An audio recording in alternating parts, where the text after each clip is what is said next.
उत्तर प्रदेश में आप अनुमान करिए 2012 से लेकर के 2017 के बीच में 900 से अधिक दंगे हुए थे। अनुमान कर लीजिए। कोई सिटी ऐसी नहीं थी जहां कर्फ्यू का दौर उस सिटी के अंदर न गुजरी हो। कोई उद्यमी, कोई चिकित्सक, कोई व्यापारी ऐसा नहीं रहा होगा जिसने गुंडा टैक्स न दिया हो। इस दौर में अराजकता चरम पर थी। यहां का युवा पलायन करता था। सरकार के पास कोई पॉलिसी नहीं थी। परिणाम क्या था? जब सुरक्षा नहीं होगी, जो पहले से उद्यम थे वह भी यहां से प्लान कर रहे थे। जैसे तैसे वे भागने के लिए मजबूर थे। यहां पे सब जुनेजा जी अपनी बात को कह रहे थे, ये उनकी अपनी पीड़ा थी, जहां उनका बचपन बीता। उस धरती को छोड़ना उनके लिए अत्यंत कठिन रहा होगा, लेकिन उनकी मजबूरी थी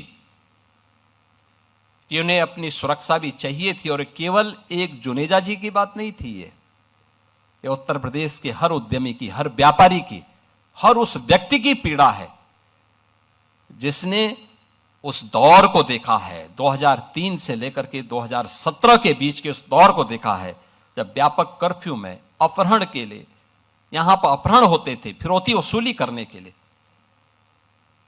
और उन स्थितियों में जब आदरणीय प्रधानमंत्री जी ने और हमारी पार्टी ने दायित्व मुझे उपलब्ध दिया था, तो हमें इस चुनौती का सामना भी करना था और हर एक नागरिक के मन में एक विश्वास भी पैदा करना था। स्वाभाविक रूप से यह हम पिक एंड चूज से नहीं कर सकते थे। हम लोगों ने तय किया भाई जीरो टॉलरेंस फिर सब पे बराबर लागू होगा। अगर अपना व्यक्ति भी गलत करेगा तो उसके लिए भी वही कानून लागू होगा जो एक माफिया और अपराधी के लिए लागू होगा। कोई अपना पराया नहीं होगा। और हम लोगों ने इस मामले में जब कार्रवाई प्रारंभ की, प्रयास तो किया कि कानून के दायरे में रह करके करें, लेकिन बहुत बार होता है, आप भी इस बात को समझते होंगे, भाई अगर सामने वाला व्यक्ति कानून से भयभीत नहीं है तो फिर उसको कानून के दायरे में ला करके कानून की भाषा समझाना तो फिर तात्कालिक परिस्थिति हो जाती है। बहुत बार लोग टिप्पणी करते हैं कि पुलिस ने गोली क्यों मार दी। अगर पुलिस गोली ना मारी तो क्या पुलिस गोली खाए? ये दोनों काम एक साथ नहीं चल सकते।